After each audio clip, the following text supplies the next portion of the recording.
Hi guys! Welcome to my channel. Today I'll be cooking fish escabeche. So here are the ingredients. 1 piece of sea bream fish, or you can use any kind of fish. Grated green papaya, red bell pepper, garlic, green chilli, ginger, tomato, onion, carrot, brown sugar, slurry. Slurry is the cornstarch dissolved in water. Pepper, brown pepper, salt, vinegar, soy sauce, patis, oil. So let's start.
the finished product.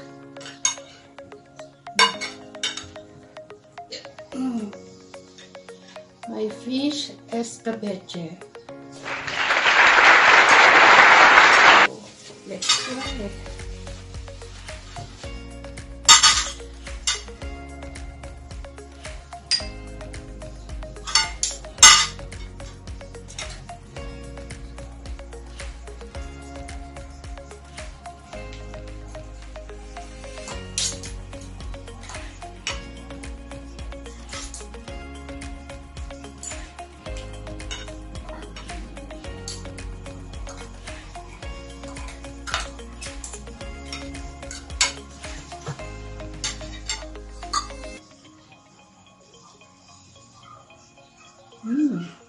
So delicious.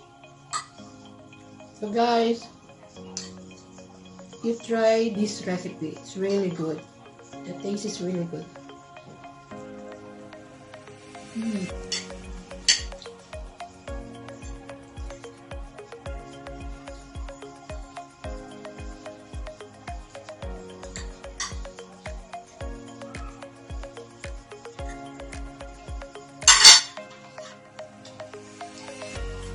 So see you on my next video. Thank you.